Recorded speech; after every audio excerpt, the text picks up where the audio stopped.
We will study transmission of heat. Transmission of heat. Heat energy at one location, it goes to another location.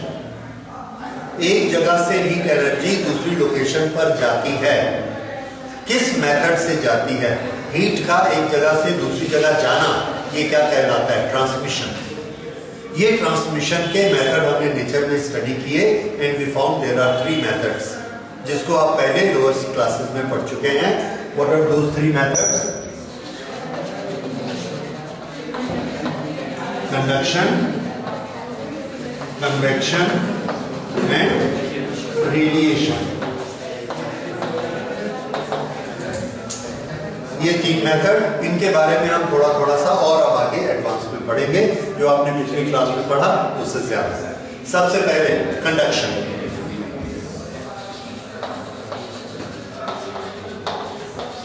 Conduction, हमारे पास एक metal rod है. इस metal rod को यहां हमने गर्म किया, इसको स्टीम में रख दिया.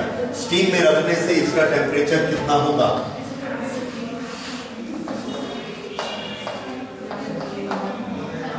T1. यहां पर हम इसको गर्म कर रहे हैं और इसको हीट मिल रही है. ठीक है. अब ये इसको हीट मिलती है, ये गर्म होता है. यहां पर हमने एक दूसरी बकेट रखी, एक दूसरा कंटेनर रखा और इस कंटेनर में हमने आइस रख दी या आइस कोल्ड वाटर रख दिया. That is 0 degree. आइस के साथ है तो जो पानी जहां से ये आइस इसकी पिघल जाएगी, उसको और हीट की जरूरत पड़ेगी, तो यहां हमने आइस कोल्ड वाटर रख दिया. तो इसका टेम्परेचर कितना रहता है? 0 डिग्री मेंटेन रहता है.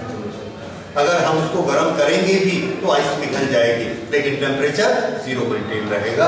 ये हमने एक टेम्परेचर डिफरेंस क्रिएट कर दिया.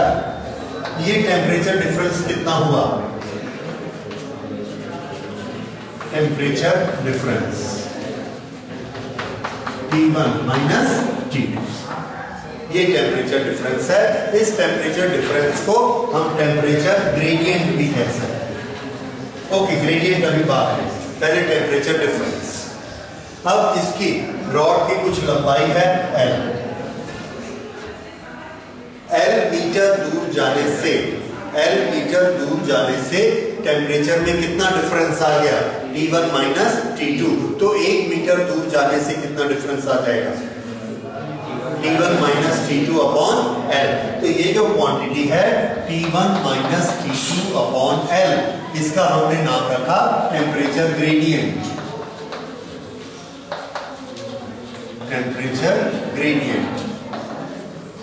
टेम्परेचर ग्रेडियंट, टेम्परेचर की ढलान. ज्यादा ऐसे ढलान है या कम ढलान?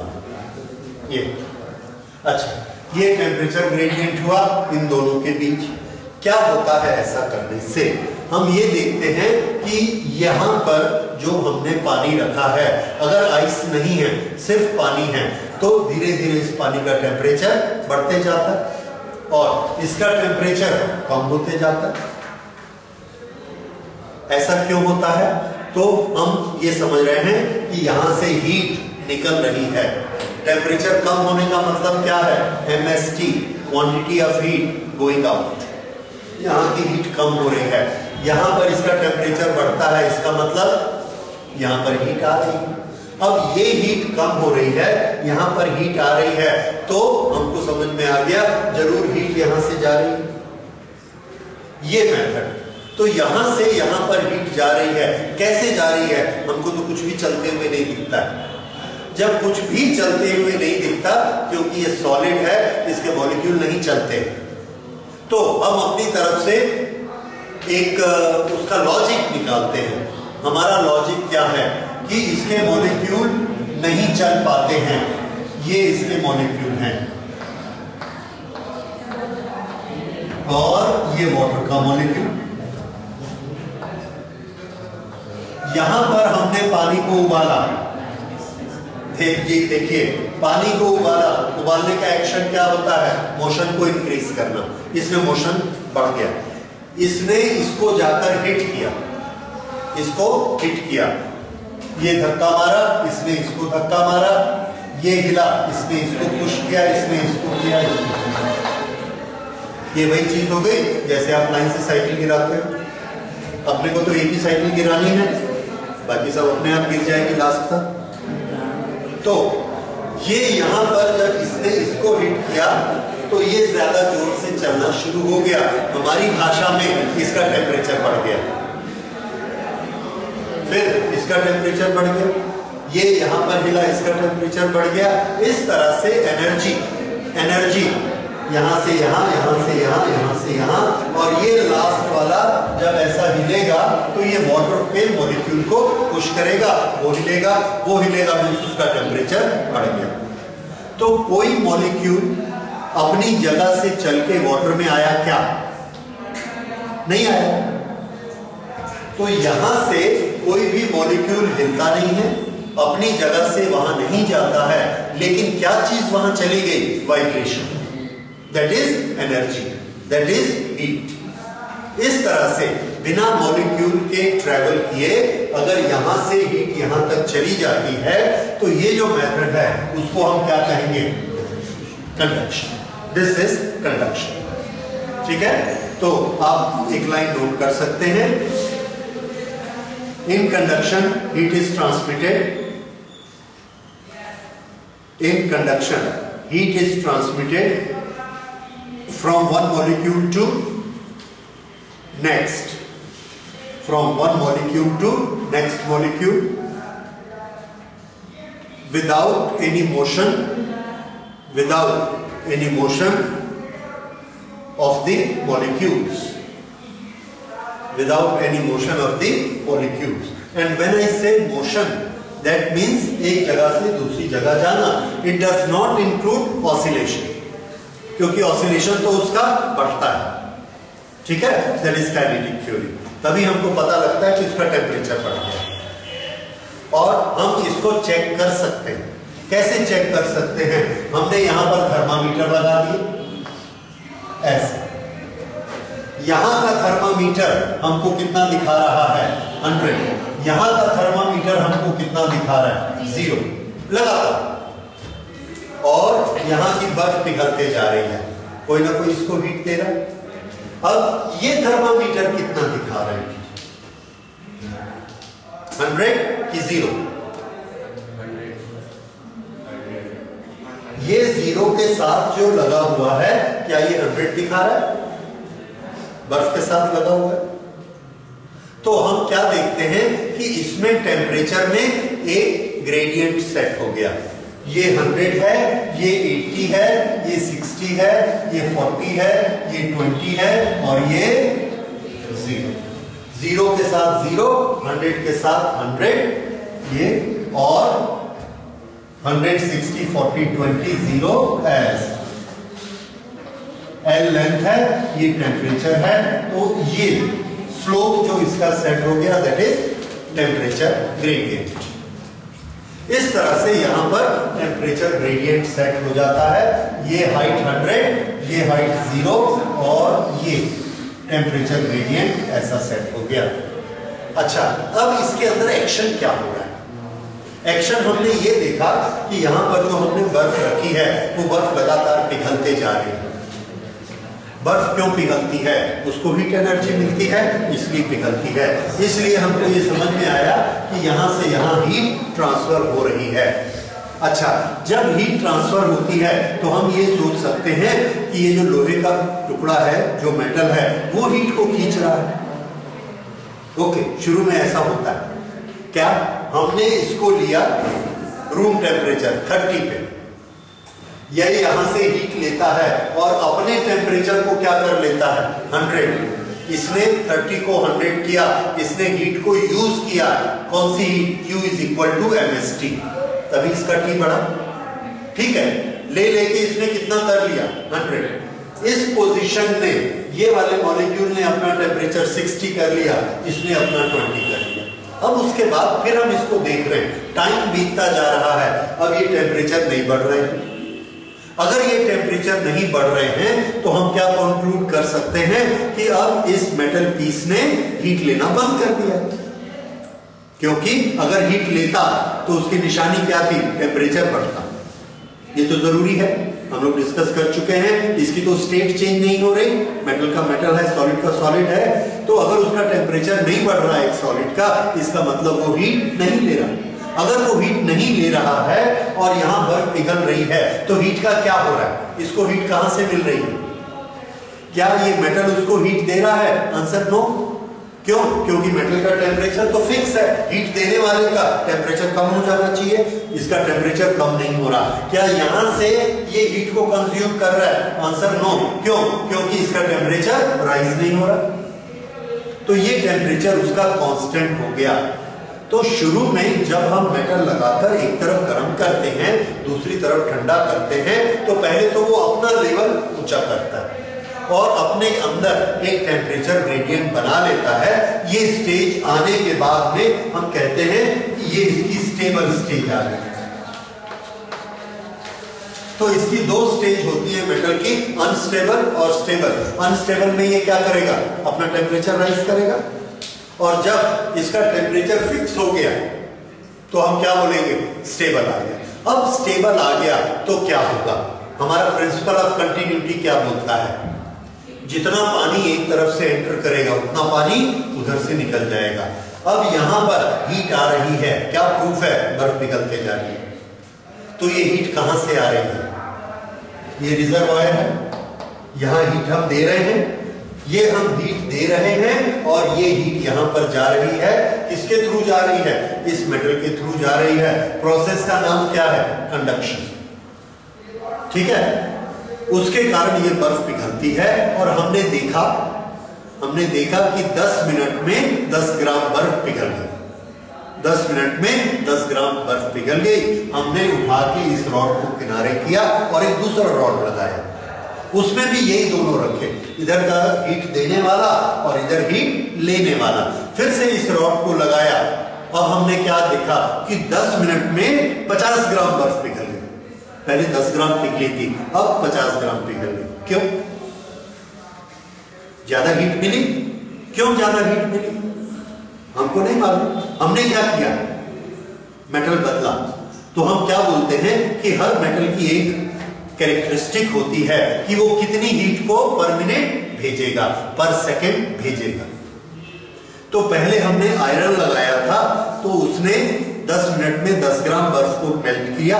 उसके बाद हमने कॉपर लगाया, उसने 10 मिनट में 50 ग्राम को मेल्ट कर दिया।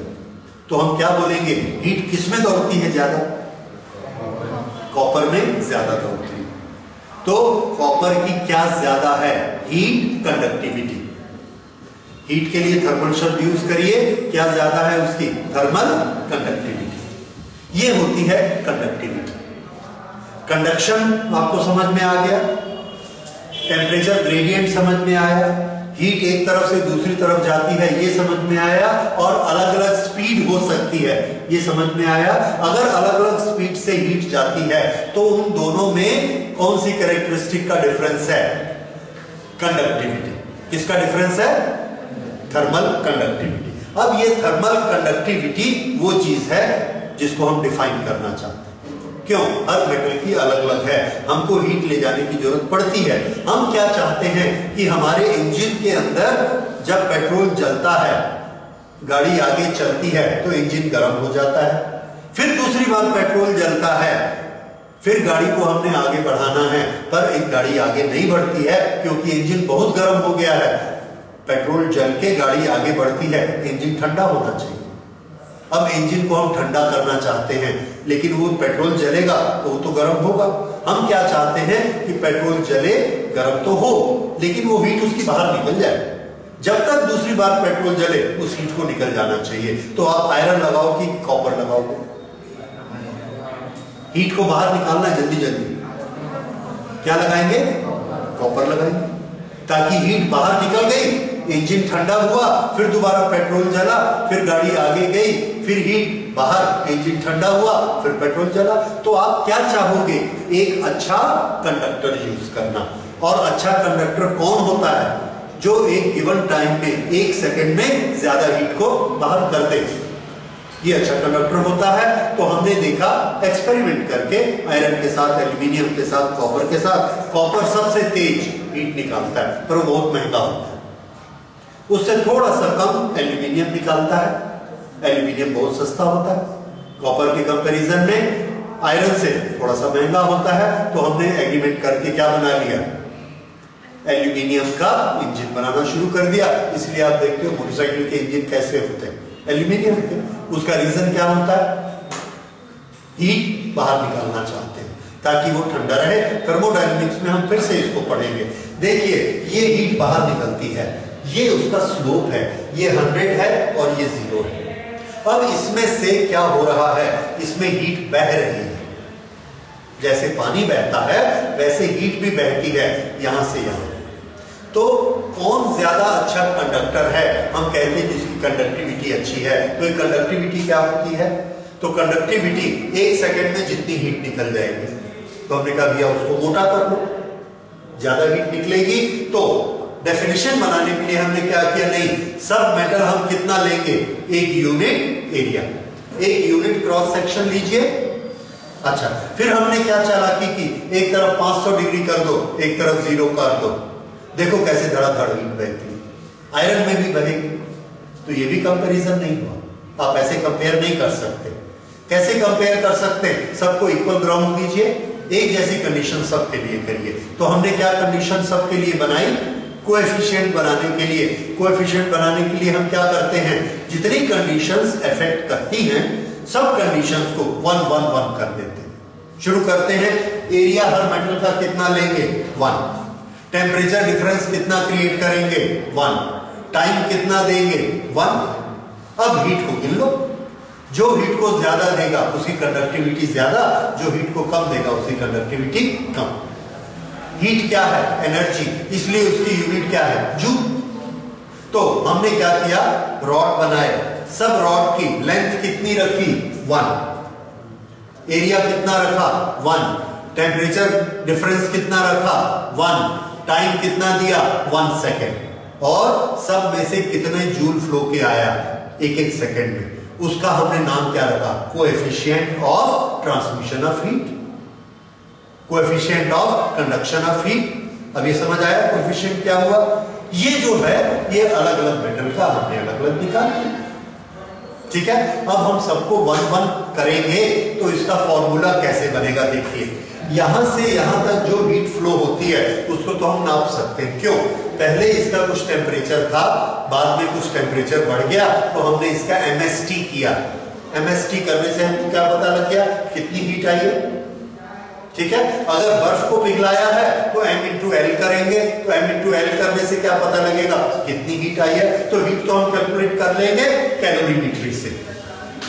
ये समझ में आता है आपको, हीट को कैलकुलेशन करने का हमारे पास फॉर्मूला है। यहाँ हमने पहले पानी रखा, वो पानी 10 डिग्री का था, यहाँ से हीट हुआ, टाइम नोट करते गए, पानी का टेम्परेचर 10 डिग्री से बढ़ के 20 डिग्री हो गया, तो इसके पास हीट आई है। तो हीट को हम कैसे कैलकुलेट करते हैं, mass into specific heat into temperature difference, MST, जो कल की क्लास में हमने पढ़ा। ओके, तो उतनी हीट इसमें आई, वो हीट है Q। अब टेम्परेचर कुछ दिखे तो हमने कुछ देर तक उसको आने दिया। अब हमने Q हीट टोटल निकाल ली। ये जो Q हीट निकाली, बाकी पैरामीटर चेक किए। इस पैरामीटर में हमने क्या देखा कि इसकी लेंथ L है। अगर L में हीट Q आई है तो 1 मीटर में कितनी हीट आएगी, L, ठीक है। ओके, उसके बाद अगर एक यूनिट एरिया में हीट आनी है पर इसका एरिया A है, A एरिया में इतनी हीट गई है तो एक एरिया में कितनी हीट जाएगी, A। यहां से यहां टेम्परेचर फॉल हुआ डेल्टा T। डेल्टा T में Q हीट गई है तो एक टेम्परेचर फॉल होने से कितना होगा, Q अपॉन डेल्टा T। और क्या चीज थी, टाइम। ये हमने कितनी टाइम तक नोटिस किया, T1 से T2 टेम्परेचर बढ़ा, टाइम लगा स्मॉल t, तो 1 सेकंड में कितनी हीट, स्मॉल t, ठीक है। इस तरह से ये हमने क्या निकाला, कोएफिशिएंट।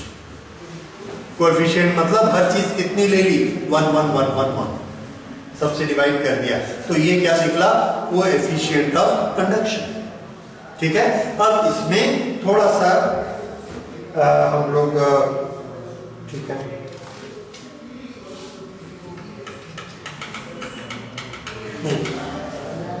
तो इसको हम नोट करते हैं, coefficient of conduction H. This is एक मिनट, ऐसा H नहीं, sorry, this should be K। मैं थोड़ी सी इसकी लैंग्वेज चेंज करता हूं, so that this language is according to your NCERT book. फिर से देखिए,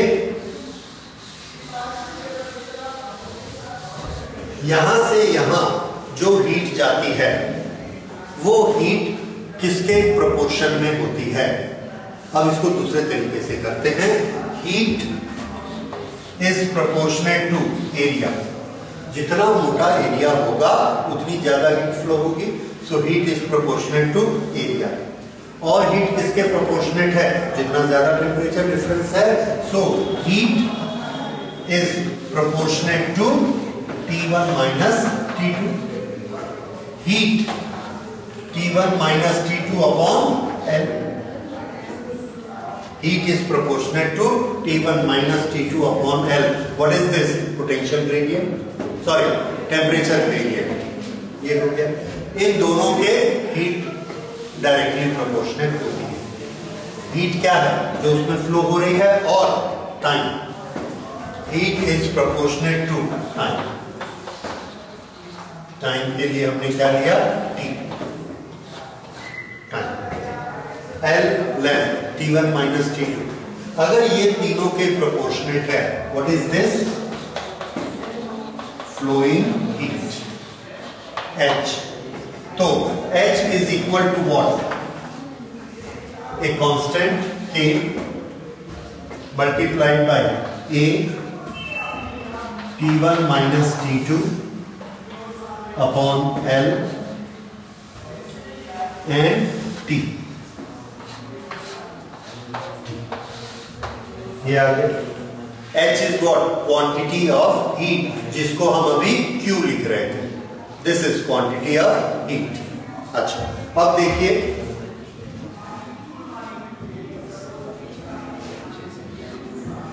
K किसके बराबर, K क्या है इसमें, एक constant.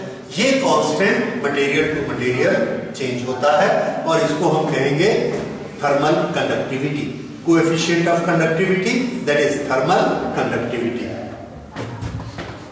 K is thermal conductivity. तो थर्मल कंडक्टिविटी को डिफाइन करने के लिए हमने K को इधर रखा, बाकी सब चीजें इधर कर दी, so this is H into L upon A T1 minus T2 into T। ये this is what, thermal conductivity Q। उसमें हमारा L नीचे आ रहा था, वो एक छोटी सी मिस्टेक थी, we should have written before कि L का इफेक्ट क्या होता है। L का ये इफेक्ट होता है, L इधर रहता है T1 T2 के नीचे, इसलिए L यहां आना चाहिए। H क्या है, the quantity of heat given. अब इसमें K को हमने डिफाइन करना है, ओके, ये सबने नोट कर लिया। अब हम अगर K को डिफाइन करना चाहते हैं तो कैसे डिफाइन करेंगे, देखिए, K को डिफाइन करने के लिए बाकी जितनी क्वांटिटीज हैं सबको हम 1 बना देते हैं। बनाते हैं, किस किस को 1 बनाएं, देखिए, K is equal to H। What is H, heat. K is equal to H if कौन कौन 1 हो जाए, L is equal to 1, T1 minus T2 is equal to 1,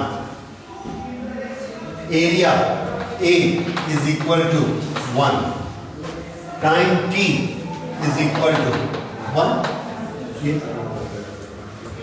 तब ये K किसके बराबर है, heat given. So thermal conductivity is the heat given through a unit area by a temperature difference of 1 degree through a length of 1 meter within a time of 1 second. वही चीज आ गई। तो जब भी हम कोएफिशिएंट बनाते हैं हर चीज को क्या कर देते हैं 1 1 1, तब हम एक मटेरियल को दूसरे मटेरियल से एक्चुअली कंपेयर कर सकते हैं। इसमें हम किसी को ऐसा नहीं कर सकते कि एक की हीट हम नाप रहे हैं 2 डिग्री डिफरेंस देके और दूसरे की हीट नाप रहे हैं 3 डिग्री डिफरेंस देके, तो सही कंपैरिजन नहीं है। सही कंपैरिजन में हमको सबके लिए प्लेइंग ग्राउंड लेवल रखना पड़ेगा, एक लेवल पे रखना पड़ेगा। तो सबके लिए हमने ये शर्तें लगा दी। अब देख लो, जो हीट ज्यादा देगा उसका के ज्यादा, जो हीट कम फ्लो कराएगा उसका के कम। ठीक है, सो दिस इज थर्मल कंडक्टिविटी। तो थर्मल कंडक्टिविटी का ये फॉर्मूला, ये हीट का फॉर्मूला है, किसका? Heat given. और ये फॉर्मूला किसका? कंडक्टिविटी, उसी से बना। आप कोई भी इसमें से एक फॉर्मूला याद कर लीजिए, दूसरा तो अपने आप पलट के आप बना लेंगे। ठीक है, तो इसमें आपको कंफ्यूज नहीं होना है। This is conductivity, this is heat and this is definition.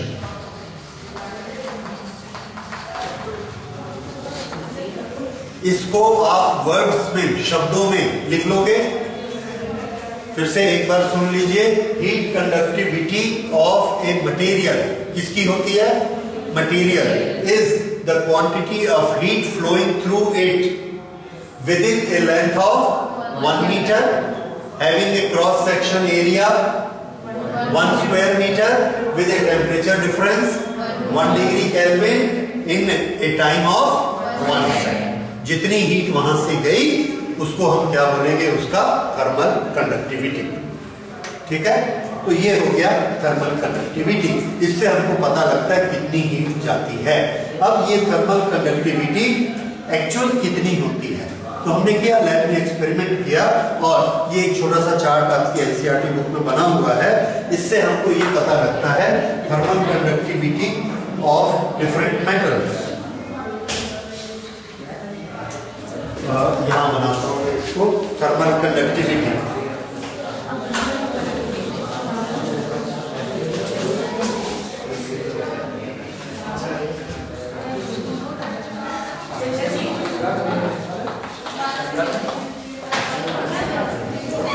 Conductivity, तो देखिए कंडक्टिविटी सिल्वर 406 इसकी यूनिट है। देखिए इसकी यूनिट बताइए जरा, इसको देख के थोड़ा सा अपना स्किल बढ़ाइए। कंडक्टिविटी की यूनिट क्या होगी? बोलो। हीट की यूनिट क्या है? जूल पर केल्विन पर मीटर स्क्वायर ना। ये यहां से पकड़ो, जूल और ये क्या हो जाएगा? मीटर। और ये क्या है? हाँ, 1 मीटर कैंसिल कर दो, ऊपर का नीचे मीटर बचेगा। तो जूल पर मीटर पर यस, तो ये हमारी बनी जूल पर मीटर पर केल्विन पर सेकंड। ये इसकी यूनिट बन गई, जूल पर मीटर पर केल्विन पर सेकंड। सिल्वर में कितना फ्लो होता है? 406 जूल। इसी तरह से कॉपर में 385 और एल्यूमिनियम में 205।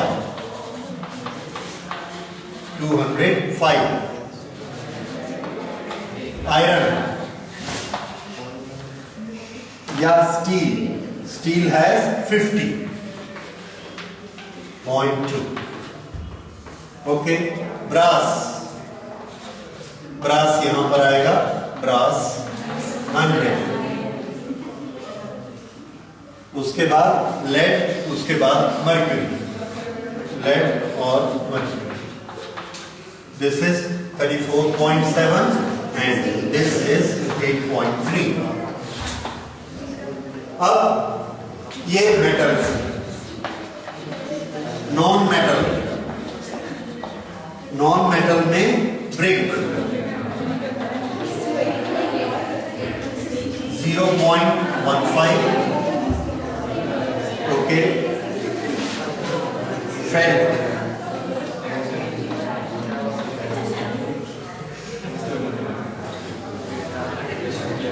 0.04, एयर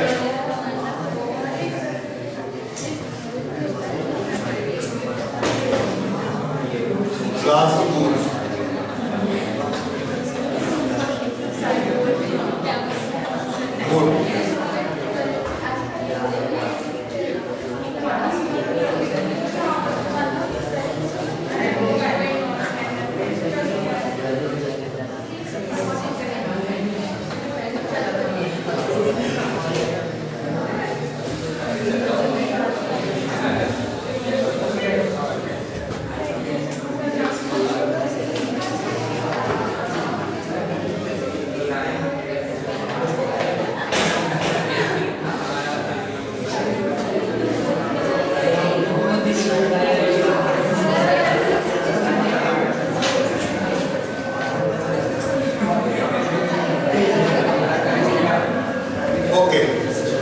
इसको देखिए चार्ट को और इसका इंप्लीकेशन समझिए। अच्छे कंडक्टर और बुरे कंडक्टर कौन हैं? अच्छे कंडक्टर मेटल होते हैं, 1 सेकेंड में कितना हीट पार करवा देंगे? 406। कॉपर कितना पार कराएगा? 385। आयरन कितना कराएगा? 50। इसकी हमको कहां जरूरत पड़ती है? इंजन आपको बताया, उससे ज्यादा कहां जरूरत पड़ती है? Very good. और उससे ज्यादा कहां जरूरत पड़ती है? कोई बोला है? ठीक, खाना बनाने में सबसे ज्यादा जरूरत खाना बनाने में, बाकी हर चीज के बिना काम चल जाएगा। तो जब हम खाना बनाते हैं, ध्यान दीजिए, जब हम खाना बनाते हैं तो हमारे बर्तन का ये तला है, बॉटम, यहां पर हमने गैस जलाई और यहां पर हमने अपना फूड रखा। ये हीट को यहां जाना है। ये आप क्या चाहेंगे? ये अच्छा कंडक्टर हो कि बुरा कंडक्टर हो? अच्छा कंडक्टर हो, इसलिए हमको खाना किसमें बनाना चाहिए? हाँ, अच्छा गोल्ड नहीं लिखा है, ओके। लेकिन सिल्वर बहुत महंगा होता है, तो फिर किसमें बनाना चाहिए? लेकिन कॉपर में खाना बनाते हैं तो उसका एसिडिफिकेशन होता है और CuSO4 इज ए पॉइजन, इसलिए हम उसको अवॉइड करना चाहते हैं। इसलिए किसमें बनाएंगे? एल्यूमिनियम। एल्यूमिनियम में बनाते, सस्ता भी होता है। समझ आ गया आपको? लेकिन अच्छा कंडक्टर कौन है? ठीक। लेकिन हम खाना बनाना किसमें पसंद करते हैं? उससे मजबूत क्या होता है? आयरन। सबसे मजबूत क्या होता है? आयरन। तो ये आयरन, आयरन कितनी हीट ट्रांसमिट करता है? 50, विच इज वेरी लो। इधर ध्यान दीजिए, iron is not a good conductor. Iron is not a good conductor of heat, not it is a good conductor of electricity. ये सिर्फ 50 जूल पर second पार करेगा। हम चाहते हैं ये, जब हम इसको गर्म करते हैं, ये कितना पार करता है? 50 जूल पर सेकेंड पर मीटर। तो यहां से यहां पर ये हमारा बर्तन है इतना बड़ा, यहां पर हमने हीट किया तो इस हीट को ये यहां भेजता है कम करके। यहां कितनी भेजेगा? इतना दूर, बहुत कम करके, क्योंकि दूरी लेंथ बढ़ गई। यहां भी कैसे भेजेगा? बहुत कम करके। तो हम क्या देखते हैं कि यहां का खाना तो खूब गर्म हो गया और यहां का गर्म नहीं, ये नहीं पका और ये पक गया। थोड़ी देर में क्या होता है? ये खाना जल गया और ये नहीं पका, इसलिए लोहे के बर्तन में खाना जल जाता है। अदरवाइज हमको क्या करना पड़ता है? स्टिर करना पड़ता है, कड़छी चलानी पड़ती है, इसको हिलाते रहना पड़ता है। ये एक प्रॉब्लम होता है आयरन। अब दूसरी चीज देखिए, ये जो है इसको हमने कॉपर का लिया, ये कॉपर का। सुनो, यहां पर हमने हीट किया इसने हीट को यहाँ भेजा, लेकिन ये बहुत अच्छा कंडक्टर है, उसी तेजी से ये हीट को यहाँ भी भेजता है, उसी तेजी से यहाँ भी भेजता है। तो यहाँ का टेम्परेचर, यहाँ का टेम्परेचर, यहाँ का टेम्परेचर, सब का टेम्परेचर सेम हो जाता है, गर्म हो जाता है। तो ये भी खाना पकता है, ये भी पकता है, ये भी पकता है, ये भी पकता है, एक जैसा पकता है। तो किसमें खाना पकाना अच्छा है? गुड कंडक्टर में, ठीक है। लेकिन हमको प्रॉब्लम क्या होता है? कॉपर में पॉइजनस होता है और केमिकली बहुत रिएक्टिव होता है। तो हम उसका एक एलॉय बनाते हैं, that alloy is brass. Brass में ये क्वालिटीज कम होती हैं पॉइजनस होने की, तो ब्रास को यूज करते हैं। क्योंकि कॉपर में कुछ और प्रॉब्लम भी है, तो वो सॉफ्ट होता है, सॉफ्ट होने के कारण दब जाता है। कॉपर बहुत महंगा होता है, बहुत सॉफ्ट होता है। ये सारे प्रॉब्लम के कारण हम कॉपर की जगह क्या यूज करते हैं? Brass, which is the alloy of copper and zinc. लेकिन उस चक्कर में उसकी कंडक्टिविटी कॉपर से ब्रास कम हो गई, बहुत कम हो गई। फिर भी हम लोग ब्रास यूज करना पसंद करते हैं, पर ब्रास में जो कॉपर है वो पॉइजनस बनेगा नहीं। तो पुराने जमाने में हम क्या करते थे?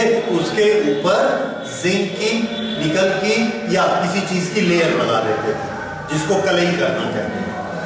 कलई करते थे उसको, white layer, that layer used to be inactive material, उसमें रिएक्शन नहीं होती।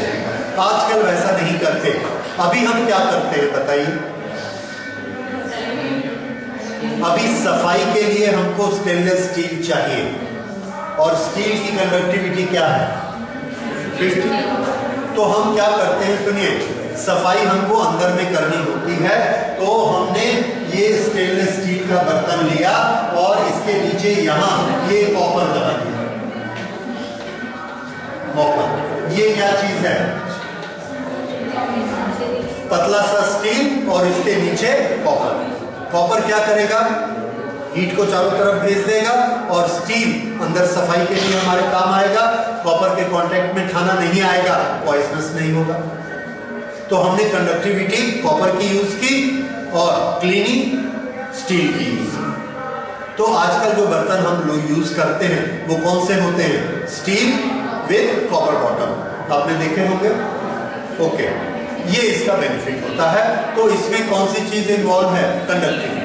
Why do we use copper bottom? Because it has got a better conductivity और हीट को सब तरफ वो यूनिफॉर्म बना देगा। ये कंडक्टिविटी का फायदा होता है। अब इस कंडक्टिविटी नॉलेज से एक और चीज देखिए, सर्दियों में हमारा घर बहुत ठंडा हो जाता है, हीट बाहर चली जाती है। हम चाहते हैं कि हमारी हीट बाहर मच जाए, तो आप क्या यूज करेंगे? Silver, copper, aluminium, brass. इसलिए हम दीवार किसकी बनाते हैं? ब्रिक की। ब्रिक कितनी हीट अलाउ करता है? 0.15 सारी हीट अंदर रखता है, बाहर से हीट अंदर नहीं आने देता, अंदर से बाहर नहीं जाने देता। और यही हम एक घर की क्वालिटी मानते हैं। हम लोहे का घर नहीं बनाते। क्यों नहीं बनाते? सर्दियों में ठंडा हो जाएगा, गर्मी में गर्म हो जाएगा। क्यों? उसकी कंडक्टिविटी अच्छी होती है। तो घर बनाने के लिए हमको कैसा कंडक्टर चाहिए? Bad conductor. खाना बनाने के लिए गुड कंडक्टर। समझ आया? इसलिए हमको कंडक्टिविटी का नॉलेज होना चाहिए। तो अगर हम घर बनाते हैं तो क्या यूज करते हैं? ब्रिक। अगर हम एयर कंडीशनिंग करते हैं तो और इससे ज्यादा क्या यूज करते हैं? Felt and glass would. और लकड़ी के बने घर कंक्रीट के घर से ठंडे क्यों होते हैं? ये दिख रहा है 0.12। और कंक्रीट में लोहा होता है, लोहा कितना देता है? 50। ये कितना देता है? 0.1। इसलिए मिट्टी के घर और लकड़ी के घर ठंडे होते हैं, बाहर से हीट अंदर नहीं आ सकती। सर्दियों में गर्म होते हैं, अंदर से हीट बाहर नहीं जा सकती। अदरवाइज हम चारों तरफ इसको कंबल से लपेटते, ये कंबल 0.04, इसका सबसे कम। अगर आप इसमें से कुछ भी नहीं करते हैं तो एक बड़ी अच्छी चीज कर सकते हैं, जो भी आप सब कर रहे हैं। वो अगर हम गर्मी को बाहर नहीं जाने देना चाहते अपनी बॉडी से, तो हम इसको यूज करते हैं। देखो कंडक्टिविटी कितनी, 1 सेकेंड में सिर्फ कितनी हीट जाने देगा? 0.024 एयर। कैसे?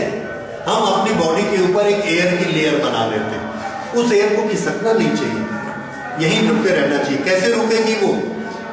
उसको हम ऊन में फंसा लेते हैं। ऊन से क्या बनता है? वूल से स्वेटर। स्वेटर के अंदर वो एयर फंसी रहती है और एयर की कंडक्टिविटी इतनी कम है। इसलिए जब हम एयर कंडीशन घर बनाते हैं तो ईस्टर्न साइड में और साउथ साइड में जिधर से सन की रेज आती हैं वहां की दीवार डबल बनाते हैं। कैसे डबल? एक 14 इंच की दीवार बनाने की बजाय हम 2 दीवार बनाते हैं 6-6 इंच की। कितना हुआ? 12 इंच। और बीच में 3 इंच का गैप छोड़ देते हैं। उस गैप में क्या है? Air, which is a bad conductor. वो सबसे ज्यादा बैड कंडक्टर होती है, तो हीट पार नहीं होती, अंदर घर गर्म नहीं होता। हमारे यहाँ भी अगर आप देखेंगे बहुत सारी बिल्डिंग्स जो साइंटिफिकली डिजाइन है ऐसी बनी हुई है। यहाँ पे बालको का जो एडमिनिस्ट्रेटिव जीएम ऑफिस है उसकी साउथ की दीवार पूरी डबल बिल्डिंग इतनी चौड़ी। क्यों? 2 दीवार और बीच में गैप। तो आजकल सब बिल्डिंग्स एयर कंडीशन होती हैं और सब ये चाहते हैं हीट बाहर मच जाए, तो इसलिए कंडक्टिविटी सबको कम रखते हैं। ये कम कंडक्टिविटी, तो इनको देखकर हमको पता लग जाता है कि किस मटेरियल का यूज हमको कहां पर करना है। समझ में आया? सो this is all about conductivity. अब अगली क्लास में हम लोग अगली चीज पढ़ेंगे। Thank you. हीट ट्रांसमिशन से रिलेटेड जो भी न्यूमेरिकल्स या क्वेश्चन हमको आते हैं उसमें आप हीट ट्रांसमिशन का फॉर्मूला यूज करते हैं। क्या फॉर्मूला लिखा है आपने हीट ट्रांसमिशन का? H is equal to KA T1 minus T2। H is equal to क्या था? A के बाद A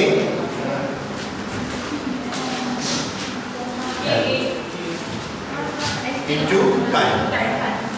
तो अगर हीट पर सेकंड लेंगे तो वो टाइम इधर आ जाएगा।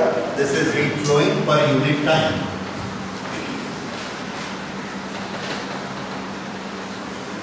जिसमें K क्या है? Thermal conductivity of that material. अच्छा, अब इसमें ना थोड़ा सा और केस को कॉम्प्लिकेटेड करके न्यूमेरिकल्स पूछे जाते हैं। किस तरह से? आपने क्लास 10 में इलेक्ट्रिसिटी में रेसिस्टेंस के बारे में पढ़ा है। रेसिस्टेंस क्या करता है? रेसिस्टेंस एक फ्लो को स्लो करता है, चार्जेस के फ्लो को वो छोटा करता है, स्मॉल करता है, रेसिस्ट करता है, दैट इज रेसिस्टेंस। यहाँ पर ये जो हीट फ्लो हो रही है ये भी उसके रेसिस्टेंस के कारण कम होते जाती है। ओके, इसमें कुछ रेसिस्टेंस होता है, इसीलिए किसी में हीट ज्यादा फ्लो होती है, किसी में कम फ्लो होती है। इलेक्ट्रिकल में भी एक क्वांटिटी होती है R, जो कि किसके बराबर होती है? V/I। ये आपने पढ़ा। एक दूसरी क्वांटिटी जो आपने शायद नहीं पढ़ी होगी क्लास 10 में, that is 1/R। Conductivity I/V। क्या ये पढ़ा है आपने?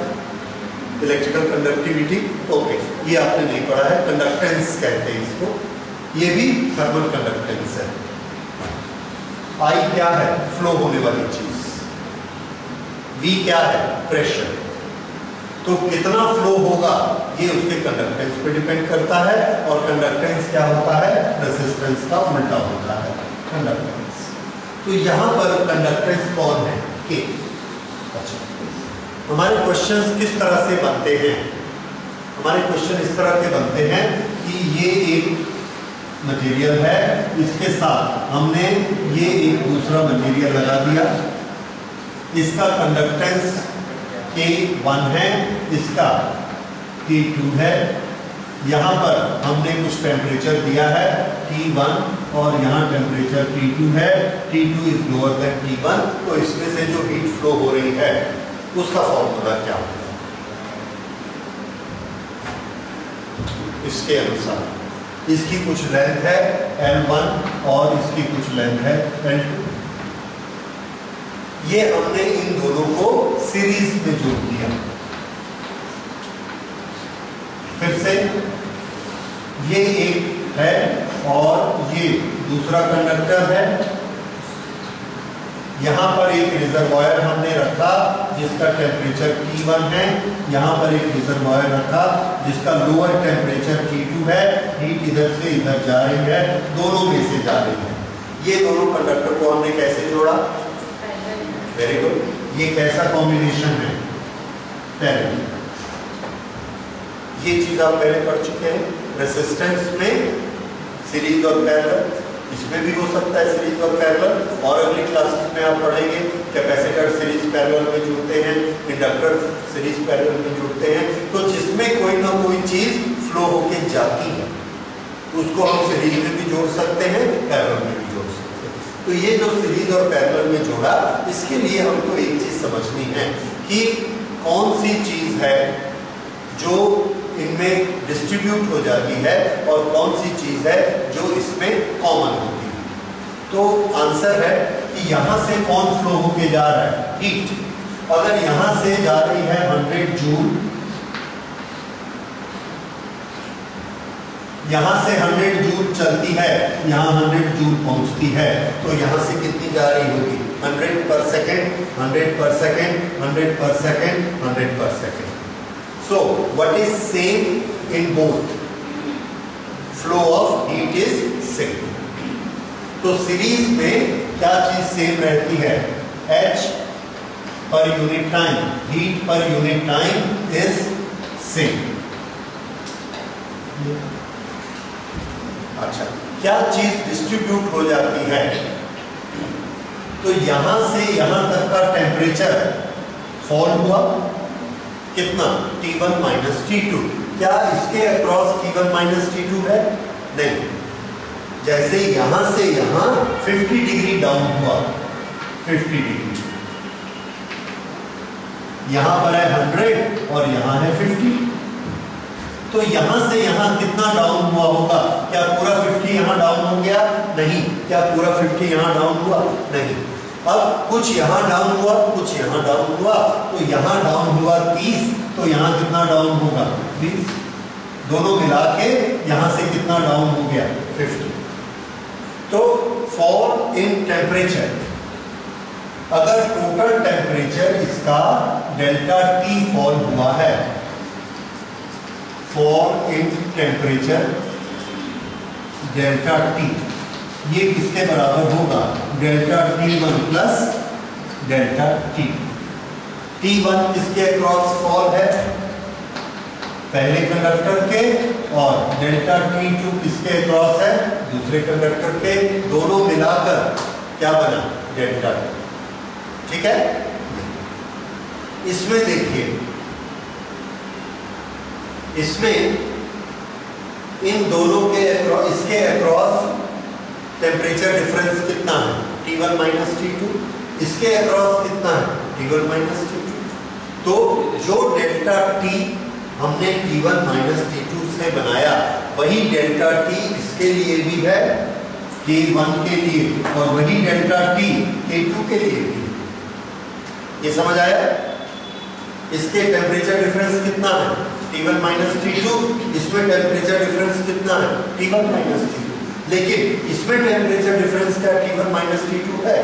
नहीं, क्योंकि T2 तो यहां पर। तो इसके टेम्परेचर डिफरेंस अलग होते हैं। ऐसे कनेक्शन में पैरेलल में टेम्परेचर डिफरेंस अलग होते हैं। तो यहां पर delta T1 is equal to delta T, delta T2 is equal to delta T। दोनों डेल्टा T के बराबर है, लेकिन इसमें क्या होता है? दोनों का सम मिलाकर डेल्टा T के बराबर होता है। ये किसका डिस्ट्रीब्यूशन? टेम्परेचर, हीट, पूरी हीट जो इसमें से जा रही है वही हीट इसमें से जा रही है। तो heat is same in both. यहां पर देखिए, यहां से 100 जूल एनर्जी जाती है जो कि इस डब्बे में पहुंची, 100 जूल। अब मुझे बताइए, दो कंडक्टर ले जाने वाले हैं, क्या ये पूरा 100 ले जा रहा है? नहीं, कुछ तो ये भी ले जा रहा होगा। तो जो ये हीट यहां से यहां जाती है, क्या दोनों में एक समान हीट जाएगी? नहीं, क्योंकि दोनों की कंडक्टिविटी अलग अलग है। जिसकी कंडक्टिविटी ज्यादा होगी वो ज्यादा हीट ले जाएगी, जिसकी कम होगी कम ले जाएगी। तो K1 वाला है वो हीट ले गया H1 और K2 वाला ये हीट ले गया H2। तो टोटल हीट कितनी गई? H1 plus H2। जबकि टोटल हीट कितनी गई है? 100। जबकि टोटल हीट गई है H। टोटल हीट कितनी गई है? H। यहां भी टोटल हीट H गई है, लेकिन इन दोनों में H1 और H2 अलग अलग जाती है। तो हमने क्या लिखा? Heat is distributed.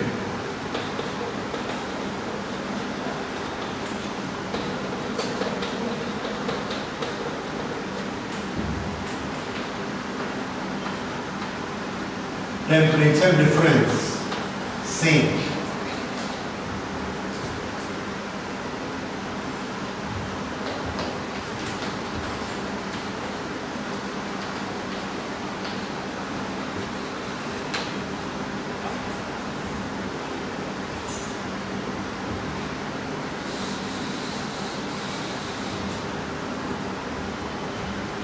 हाँ जी, अब देखिए इसमें क्या सेम है?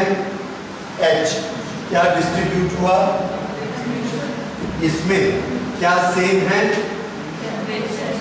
क्या डिस्ट्रीब्यूट हुआ? हाँ, ये सीरीज और पैरेलल आपको याद रखना। अब टेम्परेचर डिस्ट्रीब्यूशन या सेम, हीट डिस्ट्रीब्यूशन या सेम, इन दोनों से अब हम एक और चीज निकाल सकते हैं कि हमसे पूछा गया इसके और इसके बीच पूरे को अगर हम एक बॉडी माने तो उसका K कितना होगा? इस पूरे को एक बॉडी माने तो उसका K कितना होगा? जैसे इक्विवेलेंट रेजिस्टेंस में आपने पढ़ा, सीरीज में होगा तो equivalent resistance is equal to R1 plus R2, और पैरेलल में होगा तो 1 अपॉन R1 प्लस। उसी तरह से हमको यहाँ पे निकालना है। तो उसके लिए मुझे ये बताइए K का फॉर्मूला क्या है? देखिए अपने कल के कागज में और बताइए। K is equal to HL upon A T1 minus T2 या डेल्टा T। ये फॉर्मूला है जिसमें H को हम क्या मान लेते हैं? हीट पर सेकेंड, ताकि small d is equal to 1 हो जाए। ओके, ये हमारा K का फॉर्मूला है। अच्छा, अब यहां पर देखिए डिस्ट्रीब्यूट कौन होता है? Delta T। तो हमने लिखा delta T is equal to delta T1 plus delta T2। यहां पर देखिए डेल्टा T किसके बराबर है?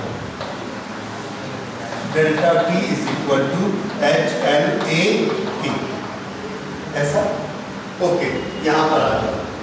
ये डेल्टा T किसका है? पूरे का।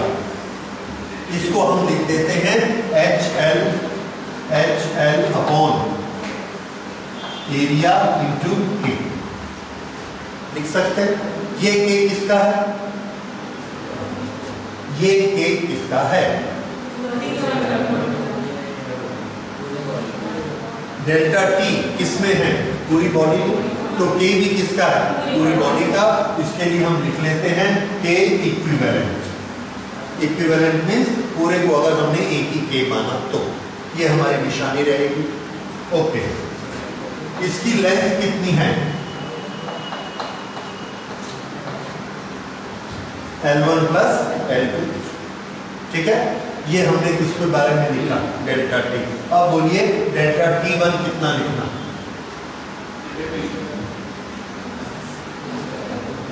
H अपॉन A, ये तो वही रहेंगे। लेंथ कितनी? L1 और KE K1। ठीक है, ये क्या हो गया? Delta T1 plus delta T2 H upon A L2 upon K2। तो टेक्निक याद रखिए, जो चीज डिस्ट्रीब्यूट हुई है उसका फॉर्मूला लिख के उसकी वैल्यूज रखनी है। अब तीनों से क्या कैंसिल हो गया? ये हमारा फॉर्मूला बन गया। अब इसमें अगर हमको K की वैल्यू चाहिए, ये K इक्विवेलेंट, तो K1 की वैल्यू रखेंगे, K2 की वैल्यू रखेंगे, L1 की रखेंगे, L2 की रखेंगे, तो हमको K की वैल्यू मिल जाएगी। ये किसके इक्विवेलेंट है?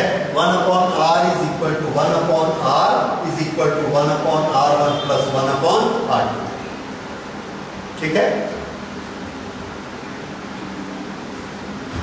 So this is L1 plus L2 upon KE is equal to L1 upon K1 plus L2 upon K2.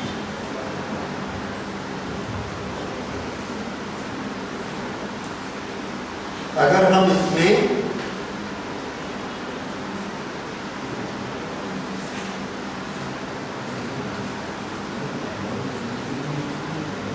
अगर हम ये मान लें कि सबकी लेंथ बराबर है, तो क्या होगा?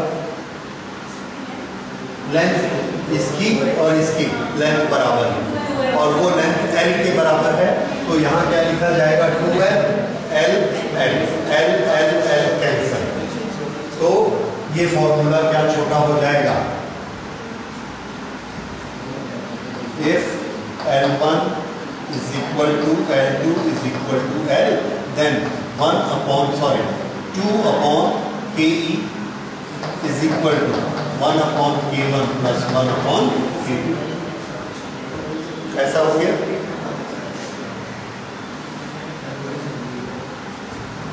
Okay, this is equal to K1 K2 K1 plus K2। अब दोनों को उल्टा कर दो, तो K equivalent is equal to ये 2 नीचे आ गया, उसको हम इधर ले गए, 2 K1 K2 upon K1 plus K2।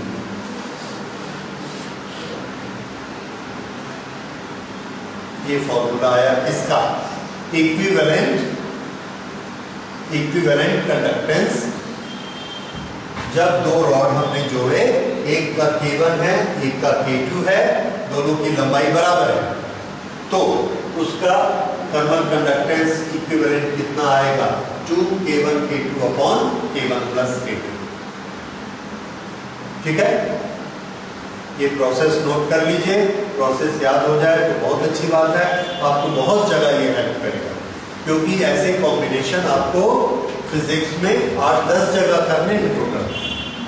हर समय हमारा फॉर्मूला क्या रहेगा? फ्लो होने वाली चीज सेम रहती है। यहां पर पैरेलल में डिफरेंस हमेशा सेम रहता है। वोल्टेज का डिफरेंस हो, टेम्परेचर का डिफरेंस हो, किसी भी चीज का डिफरेंस हो, जो इसके लिए है वो इसके लिए। ठीक है? कैपेसिटर में वोल्टेज का डिफरेंस बराबर रहेगा। इस तरह से ये आपको मिलेगा। ओके, अब यहां आ जाएंगे, इसके और इसके बीच में K की वैल्यू कितनी, ये हमको निकालना है। इसके और इसके बीच में कंडक्टेंस कितना हो जाएगा? तो देखिए, कंडक्टेंस होता क्या है? डेफिनेशन फिर से याद करिए, heat which is transferred per unit time, per unit length, per degree Celsius, per unit area, यही है सब। अगर हमने 1-1 कर दिए तो कंडक्टेंस क्या होता है? Heat transfer. और ये यहां से हीट ले गया 1 जूल, ये यहां से ले गया 2 जूल, तो कितनी पहुंची? 3 जूल। हमने क्या किया? इसको और इसको ऐड कर दिया। ये यहां से हीट ले जा रहा है K1 जूल, ये ले जा रहा है K2 जूल, तो यहां कितनी पहुंची? K1 plus K2। तो इसका टोटल यहां से यहां तक का कंडक्टेंस कितना हो गया? K1 plus K2। ये लॉजिक समझ में आया? ऊपर वाला कितना लेके जा रहा है? K1 पर सेकेंड, नीचे वाला कितना ले जा रहा है? K2 पर सेकेंड, तो टोटल कितनी जा रही है? K1 प्लस K2 पर सेकेंड। लेकिन इसको फिजिक्स में हम डिराइव कैसे करेंगे? तो डिराइव करने के लिए इसमें क्या डिस्ट्रीब्यूट हुआ है? Heat. H is equal to H1 plus H2। तो हीट का फॉर्मूला लिखिए। हीट का फॉर्मूला यहां से लेते हैं। हीट का फॉर्मूला क्या था? Heat is equal to Ka।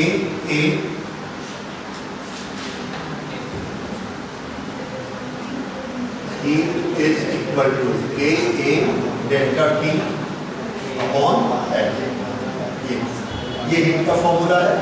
Okay, तो यहाँ हमने हीट का फॉर्मूला लिखा, K equivalent A delta T upon L.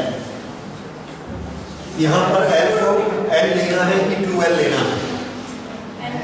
L, ये एल है, ये एल है, तो दोनों रिजर्वायर के बीच का डिस्टेंस भी एल है।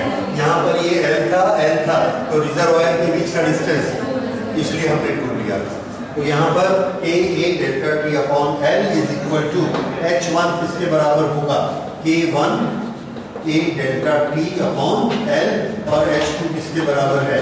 K2 A delta T upon L. अब तीनों में देखिए A delta T upon L तीनों में है, कैंसिल कर दिया तो क्या बचा?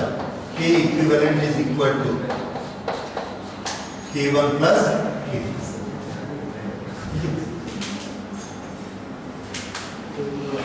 तो ये क्या है? इसका इक्विवेलेंट कंडक्टेंस। इस तरह से इसका इक्विवेलेंट कंडक्टेंस, इसका इक्विवेलेंट कंडक्टेंस, ये आपको पता लग गया। इससे अब आप आगे कोई भी कैलकुलेशन कर सकते हैं। तो ये तीनों नियम आपको याद रखने हैं, हीट फ्लोइंग का नियम, टेम्परेचर डिस्ट्रीब्यूशन का नियम और इक्विवेलेंट के। ये इनका सीरीज और पैरेलल हो गया। हीट ट्रांसमिशन का पहला मोड हम पढ़ चुके हैं, दैट इज कंडक्शन।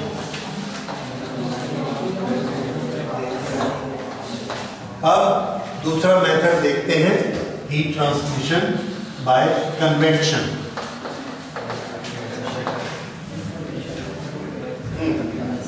कन्वेक्शन का मेथड क्या होता है?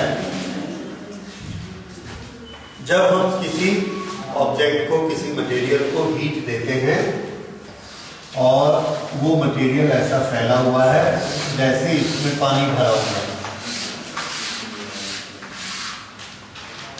इसमें पानी भरा हुआ है। हमारे नेचर में हम लोग सब अर्थ में रहते हैं और अर्थ में हर जगह एक फोर्स काम करता है, that is force of gravitation, और वो हमेशा अर्थ के सेंटर की तरफ काम करता है। तो इसका हर मॉलिक्यूल, हर पार्टिकल किस तरफ फोर्स एक्सपीरियंस कर रहा है? Downward. Downward means towards centre of the earth. Okay, यहां पर हमने इसको हीट किया, हीटर लगा के यहां से हमने हीट किया, यहां का थोड़ा सा वॉल्यूम गर्म हुआ। गर्म होने से हम लोग एक टॉपिक पढ़ चुके हैं, वॉल्यूमेट्रिक एक्सपेंशन। हीट होने से क्या होगा? वॉल्यूम इंक्रीज होगा। वॉल्यूम इंक्रीज होगा तो उसकी डेंसिटी का क्या होगा? डेंसिटी कम हो जाएगी।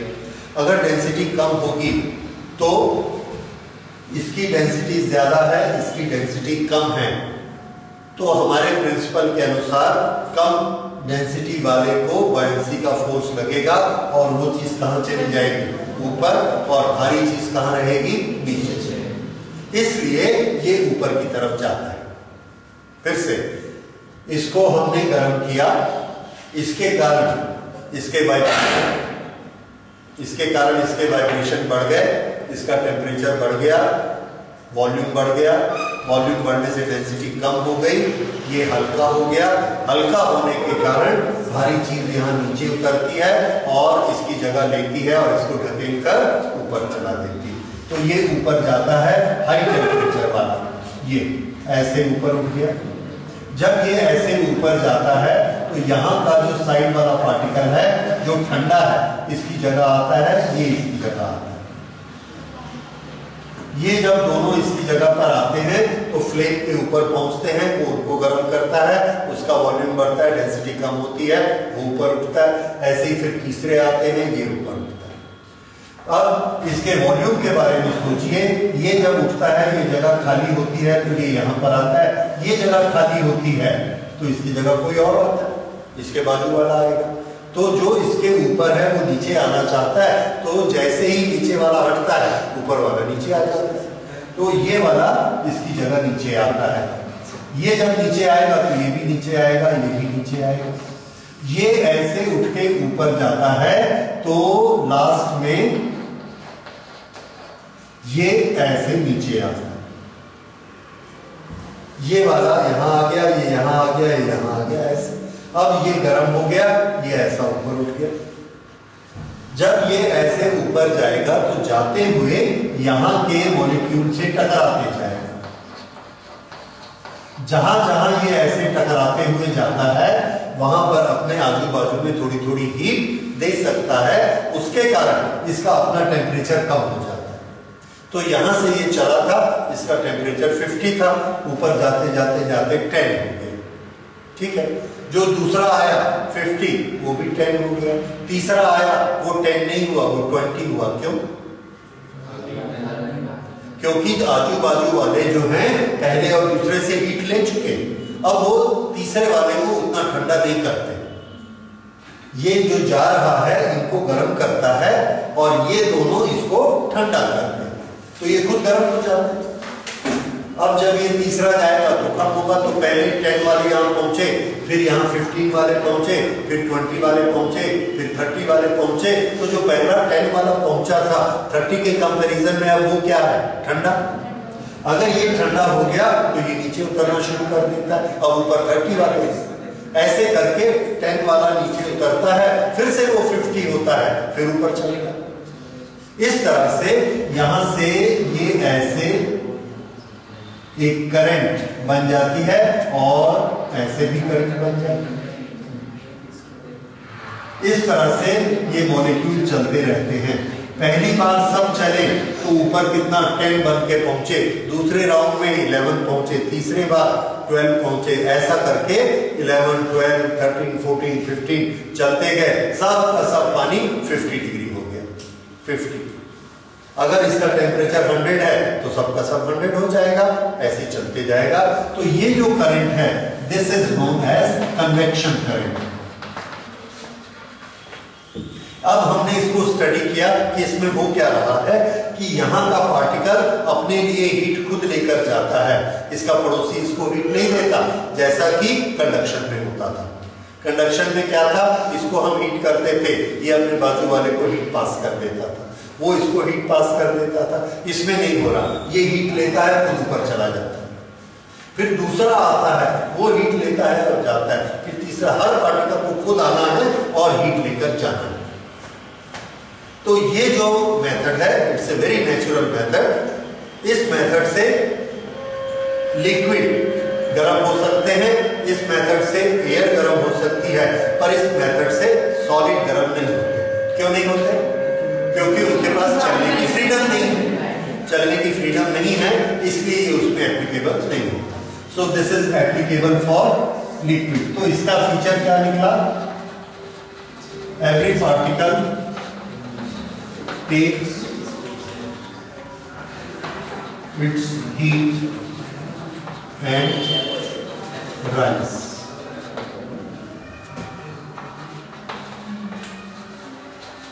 A current cyclic start, ये साइक्लिक करंट इसमें स्टार्ट हो जाती है।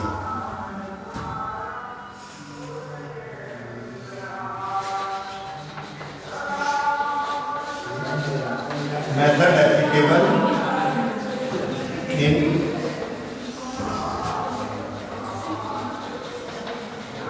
liquids and gases। ये लिक्विड और गैसेस दोनों में एप्लीकेबल होता है, नॉट इन सॉलिड।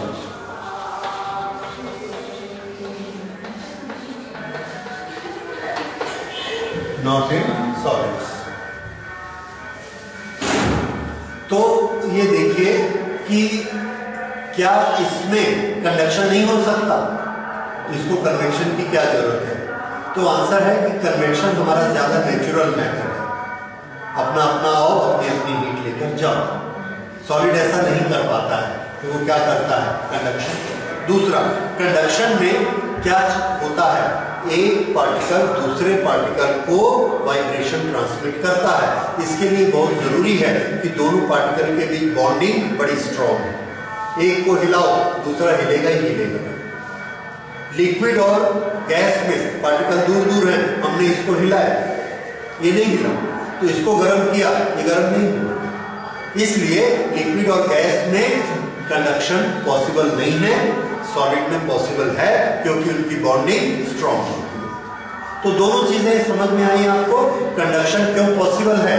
क्योंकि दोनों आपस में बॉन्डेड हैं, जुड़े हुए हैं। कन्वेक्शन क्यों नहीं होता उसमें? क्योंकि वो चलने के लिए फ्री नहीं है। इसमें कन्वेक्शन क्यों होता है? क्योंकि ये चलने के लिए फ्री है। कंडक्शन क्यों नहीं होता? क्योंकि इनकी बॉन्डिंग स्ट्रॉन्ग नहीं है, इसके वाइब्रेशन इसमें ट्रांसमिट नहीं होते। समझ आया? That is why solids have conduction and liquid and gases have convection. Okay, तो ये कन्वेक्शन करंट बनती है। अब ये कन्वेक्शन करंट हमको मालूम है, हमें क्या चाहिए? एक गर्म सरफेस, और गर्म से ये किधर जाती है? ठंडी सरफेस की तरफ, क्योंकि गर्म में लाइट हो जाती है और लाइट चीज ऊपर जाती है। ये हमारा प्रिंसिपल है, लाइट चीज किधर जाती है? ऊपर। बस। अब ये कन्वेक्शन करंट के नेचर में हम लोग जगह जगह एग्जाम्पल देखते हैं, और यही एग्जाम्पल आपको समझ में आने चाहिए कि कैसे होते हैं। तो एक इसका एक दो बड़े फेमस एग्जाम्पल हैं, जैसे सन से जो रेज आती हैं वो जिस चीज पर भी पड़े वो उसको गर्म करती हैं। वो पानी को भी गर्म करती हैं और पत्थर को भी गर्म करती हैं। पत्थर से हमारा लैंड बना हुआ है और पानी से समुद्र बना हुआ है। तो सन रेज दोनों में बराबर आकर पड़ती हैं। तो बताइए किसका टेम्परेचर ज्यादा राइज होगा? तो हमारे MST के अनुसार Q is equal to MST। M को बराबर ले लिया हमने, तो Q किसके प्रोपोर्शनेट है? S multiplied by T। जिसका S ज्यादा होगा उसका T कम उठेगा, जिसका S कम होगा उसका T ज्यादा उठेगा। Q तो सन से बराबर आ रहा है सब जगह। अब बताइए पानी और पत्थर किसका S ज्यादा होता है? Specific heat. कल आपने पढ़ा था सबसे ज्यादा स्पेसिफिक हीट किसकी है? वाटर। अगर उसकी स्पेसिफिक हीट ज्यादा है तो उसका टेम्परेचर बहुत कम उठेगा। जैसे सन से 4000 जूल आया, 4000 जूल एक सेकंड में आया, तो पानी 4000 जूल में तो 1 डिग्री गर्म होता है बस। लेकिन उसी 4000 जूल में हमारा बर्तन जिसका कि स्पेसिफिक हीट मान लीजिए 400 है, वो कितना उठ जाएगा? 10 डिग्री ज्यादा गर्म हो जाएगा। ये चीज समझ में आई? इसलिए ये जमीन ज्यादा गर्म हो जाती है और समुद्र कम गर्म होता है। ठीक है? अब ये ज्यादा गर्म हुआ, ये कम गर्म हुआ, और ये बनाया हुआ है हमने, ये है सी और ये है लैंड एरिया। दोनों पे सन रेज पड़ती है, कौन ज्यादा गर्म होगा? लैंड एरिया ज्यादा गर्म होगा। दोनों के ऊपर एयर है, किसकी एयर ऊपर उठेगी? यस, लैंड एयर ये ऐसे ऊपर उठेगी। अगर ये ऊपर उठ गई है तो ये जगह खाली होगी। ये जगह खाली होगी तो कहां से पानी आएगा? सॉरी, सी से एयर आएगी और ये ऐसे आके इसको फिल अप कर देगा। इसलिए दिन में हवा किधर से किधर चलेगी? सी टू लैंड। रात होगी, क्यों? सी गर्म है क्या? रात को वेरी गुड, हीट जल्दी नहीं छोड़ता। स्पेसिफिक हीट उसकी ज्यादा है, उसने 4000 रेडिएट करना है और अर्थ ने 400, तो ये 400 फटाफट रेस कर देती और ठंडी हो जाती रात को। लेकिन समुद्र का पानी गर्म रहता है, तो उधर की हवा ऊपर उठती है और रात को किधर हवा चलेगी? लैंड से। ये डेली चेंजेस एयर के किसके कारण? कन्वेक्शन। इसको और ज्यादा हम लेते हैं बड़े रूप में। गर्मियों के दिन में बहुत ज्यादा हीट पड़ती है तो ये बहुत ज्यादा होता है। अच्छा, ये जब हीट बहुत ज्यादा पड़ती है तो समुद्र का पानी भी गर्म होने लगता है और क्या बन जाता है? वेपर। और लेकिन दोनों को कंपेयर करेंगे तो कौन ज्यादा गर्म होता है? लैंड। पूरा इंडिया गर्म हो जाता है नीचे का, और चारों तरफ समुद्र भी गर्म होता है पर उससे कम। तो होता क्या है, समुद्र से वेपर निकलती है, भाप बनती है, फिर वो जाएगी किधर? तो लैंड एरिया से जो एयर उठती है वो और ऊपर उठती है क्योंकि वो ज्यादा गर्म है। तो लैंड एरिया के ऊपर उठ गई तो समुद्र के ऊपर की एयर यहाँ आ गई और इसमें कौन है? वेपर।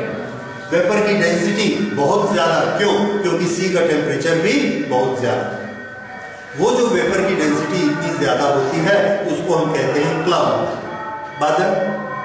तो सारे क्लाउड कहां से कहां आते हैं? सी से सी शोर पर आते हैं, किनारे पे। और जब वो किनारे पे आते हैं तो वहां आकर किसी न किसी चीज से, पत्थर से टकराते हैं और उसकी कंडक्टिविटी ज्यादा होती है, वो उसकी हीट को ले लेती है तो वो ठंडी हो जाती है वेपर। अगर वेपर ठंडी होगी तो क्या होगा? कंडेंस होगी, कंडेंस होकर बरसात हो जाएगी, तो ये बरसात शुरू हो जाएगी। तो बरसात होने के पीछे कौन सा फिनोमिना है? कन्वेक्शन। ठीक है, अगर कन्वेक्शन नहीं होता तो ये इधर नहीं है। और ये फिनोमिना कब आएगा? जब बहुत ज्यादा हीट होगी। बहुत ज्यादा हीट कब होती है? मई जून, गर्मियों में। इसलिए गर्मियों के बाद बरसात होती है, या गर्मियों में ही बरसात होती है, क्योंकि गर्मियों में ये एयर ज्यादा ऊपर उठ जाती है, ये एयर इधर आती है और इस एयर में पानी भरा हुआ है। पानी भरी हुई एयर को हम क्लाउड कहते हैं, बादल आते हैं। इतनी ज्यादा उसमें मॉइस्चर होती है, उसके कारण बरसात। तो बरसात के पीछे क्या है? कन्वेक्शन। अब ये जब यहाँ पर ऊपर उठेगा तो यहाँ का प्रेशर कैसा हो जाएगा? लो। क्या हो जाएगा? लो। तो जो मौसम विज्ञान वाले हैं वो बात क्या करते हैं कि लो प्रेशर कहाँ कहाँ बन है, प्रेशर चेक करते रहते, बैरोमीटर लगा लगा, सब जगह बैरोमीटर लगे हुए हैं और हर बैरोमीटर से सुबह शाम उनको रिपोर्ट जाती है। हमारे यहाँ चापा में था, अब वो 1-2 साल से खराब है, कोई ठीक नहीं कराता उसकी। यहाँ भी है 1-2 जगह, पर यहाँ प्राइवेट है तो उसकी रिपोर्ट नहीं जाती, इसलिए सैटेलाइट से हमको यहाँ के प्रेशर की रिपोर्ट नहीं मिलती, पर रायपुर के और दूसरी सब जगह की मिलती है। उससे जैसे ही कहीं का प्रेशर लो होता है तुरंत हमको क्या पता लग जाता है? पड़ोस से हवा आएगी, बाजू से हवा आएगी। बाजू में कौन है? उड़ीसा। उड़ीसा के बाजू में कौन है? सी। वहां से हवा आएगी और वो आएगी तो अपने साथ पानी लेके आएगी और साइक्लोन लेके आएगी। साइक्लोन कब आएगा? जब हमारा प्रेशर कैसा होगा? Very low. ठीक है, तो कहीं का प्रेशर लो हुआ, क्यों लो होता है? वहां हीट पड़ती है, हीट पड़ने से लाइट हो जाती है, लाइट होकर ऊपर उठ जाती है तो वहां का प्रेशर लो। जैसे ही प्रेशर लो होता है कन्वेक्शन करंट ऐसे आती है। अब मान लीजिए कन्वेक्शन करंट एक तरफ से नहीं आई, 2 तरफ से आई, इधर से भी आई, इधर से भी आई, इधर से भी आई, इधर से भी आई, तो क्या करेंगे? सब एक दूसरे से टकराएंगी और टकरा कर वहां पर साइक्लोन बन जाएगा। तो साइक्लोन का रीजन भी यही होता है। बेसिकली कैसे स्टार्ट होता है? वो लो प्रेशर एरिया फॉर्म होता है। लो प्रेशर एरिया किससे फॉर्म होता है? एयर के हीट होने से। ओके, तो इस तरह से कन्वेक्शन करंट बनती रहती है, हमारे साइंटिस्ट इसको स्टडी करते रहते हैं। अगली चीज देखिए, साइक्लोन, ये कन्वेक्शन का एक और बड़ा बेनिफिट हिस्ट्री में हम लोग पढ़ते हैं कि अगर गर्मियों में एक पोर्शन, दुनिया का एक पोर्शन गर्म होता है ज्यादा, गर्मियों में एक तरफ का नॉर्थन का पोर्शन और सर्दियों में साउथ का पोर्शन, दैट इज जो अपना अर्थ का बॉल है उसका नॉर्थ का और साउथ का। तो ये जब एक तरफ का एरिया गर्म होता है वहां की हवा ऊपर उठ जाएगी, ठंडे वाले एरिया की हवा उधर जाएगी। कब तक ऐसा होता रहेगा? 6 महीने तक। क्यों?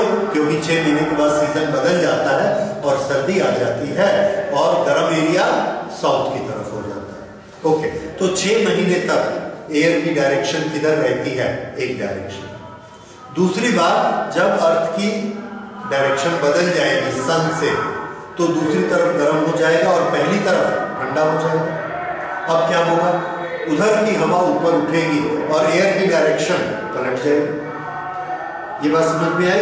ये क्या है? Convection current. इसका पुराने जमाने में हमारे जो बिजनेसमैन थे वो इसका फायदा उठाते थे। वो क्या करते थे कि India, Europe, China, China, India, Europe, ऐसा एक रास्ता बना हुआ है। तो वो एक जगह से अपने जहाज में माल भरते थे जो दूसरे देश में नहीं होता। जैसे कपड़ा यूरोप से इंडिया आता था, तो वहां पर वो कपड़ा भरते थे और उसको भर के अपने जहाज पर पाल लगाते थे, ऐसे पर्दा ऊपर। पर्दे पे अगर इधर से हवा आएगी तो जहाज ऐसे जाएगा, इधर से हवा आएगी तो ऐसे जाएगा। उस समय 3 महीने तक हवा एक ही डायरेक्शन में चलती है। कौन सी हवा? Convection current. वो ऐसे चली, उसको धक्का लगा और यूरोप से वो धक्का लगा तो ये कहां तक आ गई? इंडिया तक। उसको नेविगेट करते रहते हैं, ऐसा करके इंडिया तक आ गई। उस समय डीजल इंजन, पेट्रोल इंजन नहीं होते थे, तो वो ऐसे लेके आते थे उसको, यहाँ लाते थे, यहाँ कपड़ा बेचते थे, कपड़ा बेचते थे। उसके बाद 3-4 महीने यहाँ रहते थे, सब अपना सामान डिस्पोज करते थे। उसके बाद सामान जब खत्म हो गया, पैसा मिला, उस पैसे से वो केरल से मसाले खरीदते थे और मसाला भर लेते थे उसमें। चाइना से सिल्क लेते थे, उसमें सिल्क भर लेते थे। वो भर के फिर 6 महीने बाद हवा की डायरेक्शन कैसी हो जाएगी? उल्टी हो जाएगी। फिर से पाल तानते थे, हवा लगी, अब वो कहाँ चले गए? यूरोप। इस तरह से वहां जाकर इसको फिर वहां बेचते थे और फिर वहां से माल भरकर यहाँ लाते। तो इधर से सिल्क जाती थी, उधर से कॉटन आता था, इधर से मसाले जाते थे, उधर से मशीनें आती थी। ऐसा व्यापार चलता था।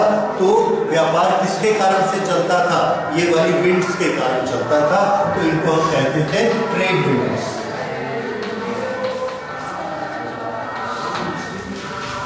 तो ट्रेड विंड से ये चला करता था और ये बेसिकली किस कारण से होता है? कन्वेक्शन करंट के कारण। So that was the reason। और उससे फिर उन्होंने एक रूट बनाया, that is known as silk route. तो अगर आप हिस्ट्री पढ़ेंगे, ये सब चीजें पढ़ेंगे, there are very interesting stories about it। तो उसके पीछे फिजिक्स कौन सी है? कन्वेक्शन करंट की physics. Okay, this is all about convection. Convection का एक बड़ा मजेदार एक्सपेरिमेंट है, आप लोग कर सकते हैं। ये हमारे पास एक टेस्ट ट्यूब है। इस टेस्ट ट्यूब में हमने बर्फ डाली और उसको गर्म किया। पानी उबलने लगता है पर बर्फ पिघलती नहीं। पानी उबलेगा पर बर्फ नहीं पिघलेगी। क्यों? देखिए, वो जो बर्फ है उसको हमने एक छोटी सी जाली में लपेटा, कॉपर की जाली में लपेट के इसमें डाला, इसलिए कि बर्फ तो तैरती है। कॉपर की जाली में लपेटेंगे तो उसका वेट बढ़ जाएगा, डेंसिटी बढ़ जाएगी और वो नीचे डूब जाएगी। तो यहां पर आ गई आइस इन कॉपर, ये यहां पड़ी है। अब हमने इसको गर्म किया, यहां पानी भरा हुआ है।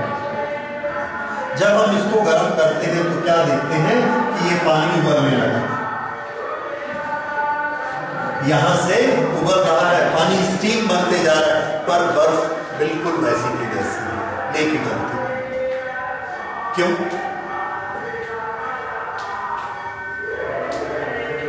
बर्फ को हीट नहीं मिलती। क्यों नहीं मिलती भाई?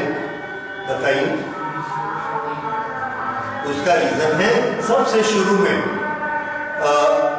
एक आपने ध्यान नहीं दिया। एक्चुअली क्या है, एक और बीच में छोटी सी बात मुझे को याद आई। 3-4 दिन पहले मेरी एक टीचर से बात हो रही थी, कहीं के उसका फोन आया था। तो उन्होंने मेरे को एक बड़ी अच्छी बात बताई। तो बोले कि सर देखिए, एक बच्चा याद करता है एग्जाम देने के लिए और उसको आधा याद होता है और आधा नहीं होता, ठीक है। उसको जब हम पिक्चर देखने भेजते हैं, पिक्चर देखकर आता है, उससे उस पिक्चर की 3 घंटे की पिक्चर वो एक बार देख के आएगा। आप किसी का डायलॉग पूछिए, वो बता देगा। उसने उस समय क्या बोला था वो बता देगा। 3 घंटे की पिक्चर एक बार देख के उसको पूरा डायलॉग याद हो जाता है। अपना लेसन क्यों नहीं याद होता? 4 बार पढ़ते तो हमको लेसन याद नहीं होता, आधे घंटे का लेसन होता। तो उसका ये कहना था, नहीं सुनिए, साइकोलॉजिस्ट ने ये बताया कि देखिए पुस्तक पढ़ने का उसका टारगेट क्या है कि मुझे इसे पढ़कर एग्जाम देना है, एग्जाम देकर पास होना है, अच्छे नंबर लाने हैं, नौकरी करनी है। अगर ये नहीं होगा, अगर नहीं होगा तो मेरे साथ बहुत बुरा होगा। उसके मन में डर है साइकोलॉजिकली कि ये उसकी एग्जाम के लिए उसको पढ़ना है। जब वो पिक्चर जाता है और सब कुछ सुनता है तो क्या उसको मालूम है कि उसने एग्जाम देना है? नहीं देना। उसके मन में कोई डर नहीं है, उसका कोई टेस्ट होगा नहीं होगा, उसको हर चीज याद हो जाएगी। क्यों? तो जब हम किसी चीज को नॉलेज के लिए इंटरेस्ट के साथ देखते हैं तो हमको हर चीज याद हो जाती है। जहां हमको मालूम पड़ता है कि इससे हमको पूछा जाएगा, हमारा एग्जाम होने वाला है, 50% हमारी ताकत खत्म हो जाती है उसी में। तो इसलिए मैं बोल रहा हूं कि मैं जब बोलता हूं तो आप लोग उसको एंटरटेनमेंट स्टोरी ही लीजिए। एग्जाम अपने आप होता रहेगा, कुछ चिंता मत करिए। शुरू में मैंने आपको बताया था इसमें कि कन्वेक्शन करंट किधर उठती है, पार्टिकल किधर उठते हैं? ऊपर। बाजू में जाता है क्या? पैरेलल। नीचे जाता है क्या? नहीं। तो ये जब यहां गर्म करेगा तो ये पार्टिकल कहां जाएगा? ऊपर। ये नीचे जाएगा क्या? नहीं, क्योंकि हल्का होकर हमेशा काम उठना है ऊपर। और इसकी जगह लेने के लिए कौन आएगा? जिसको ये हटाएगा। तो इसने इसको हटाया, ये यहां आ गया, इसने इसको हटाया, ये यहां आ गया, और यहां तक का पानी, ये पानी में कन्वेक्शन करंट बनी। ये पूरा पानी गर्म होते गया, 30 से 40, 40 से 50, 50 से 100 और उबलना शुरू हो गया। लेकिन इससे यहां हीट कैसे जाएगी? नो वे, कंडक्शन तो करेगा नहीं है, कन्वेक्शन करंट नीचे आ नहीं रही है, कोई मेथड नहीं है हीट नीचे आने का। तो बर्फ आराम से वैसे की वैसे पड़ेगा। और हमको मालूम है सबसे ज्यादा भारी पानी कौन सा होता है? 4 डिग्री। इसलिए जो ठंडा पानी होगा इसके कंपैरिजन में 4 डिग्री वाला वो कहाँ रहेगा? नीचे। वो वैसे ही ऊपर नहीं आएगा, तो बर्फ भी वही, उसके आसपास का पानी भी वही। इसलिए ये पानी उबलना शुरू हो जाता है पर ये बर्फ नहीं पिघलती। रीजन समझ में आया? ये रीजन होता है। ओके, इसी तरह से कंडक्शन के से रिलेटेड और छोटे छोटे क्वेश्चन भी आपको पूछे जाते हैं। जैसे हम लोग पकौड़े तल सकते हैं, चाय बना सकते हैं हीट से। उसके लिए हमको एक बर्तन लगता है, तो हमने क्या किया? कागज का एक ठोंगा बनाया, अच्छे से बंद करके उसमें पानी डाला और चाय बनाई। बनेगी कि नहीं बनेगी?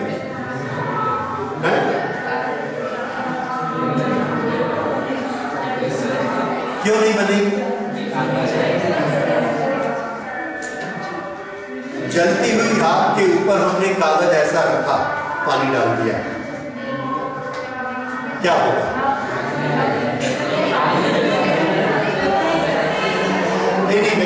ये क्वेश्चन इससे रिलेट करता है कि कागज को जलने के लिए एक टेम्परेचर चाहिए जिसको हम लोग इग्निशन टेम्परेचर कहते हैं, तभी वो जलेगा। वो इग्निशन टेम्परेचर 100 डिग्री से ज्यादा होता है, 100 से ज्यादा होता है।